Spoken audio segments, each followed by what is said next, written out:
ভাই জীবন শেষ আজকে। 200 লোকের বুকিং, কত কাজ পড়ে রয়েছে। আপনি তাড়াতাড়ি কাজগুলো শেষ করে সিঙ্কটা ক্লিন করেন প্লিজ। কোনটা বললেন? বাংলাদেশ। ওই যে দেখেন খালাম মনে হয় ফোন দিছে, ধর কথা বলেন আর আমি সামনে গিয়ে দেখি কি। আচ্ছা ঠিক আছে ঠিক আছে করতেছি।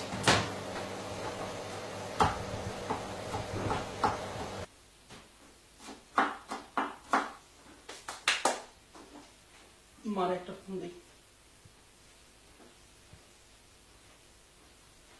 আরে কত কাজ। হ্যালো মা, কেমন আছো? ভালো বাবা, তুই কেমন আছিস? জি মা, আমি ভালো আছি মা। আজ তো তোমাকে ওইখানে ঈদ, তাই না বাবা? ঈদ? ও হ্যাঁ হ্যাঁ হ্যাঁ মা, হ্যাঁ মা, আজকে আমার গইলে ঈদ। হ তুমি এখন কই বাজান? আমি আমি মা একটু ঘরে শুয়ে রয়েছি মা।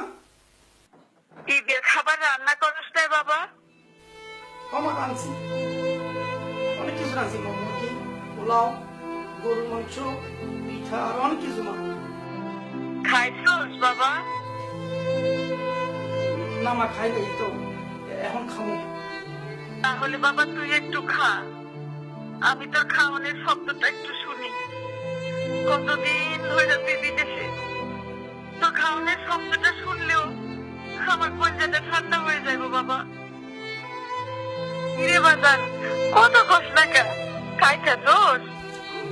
এখন মা খাইতেছি, তুমি শব্দ করো না মা।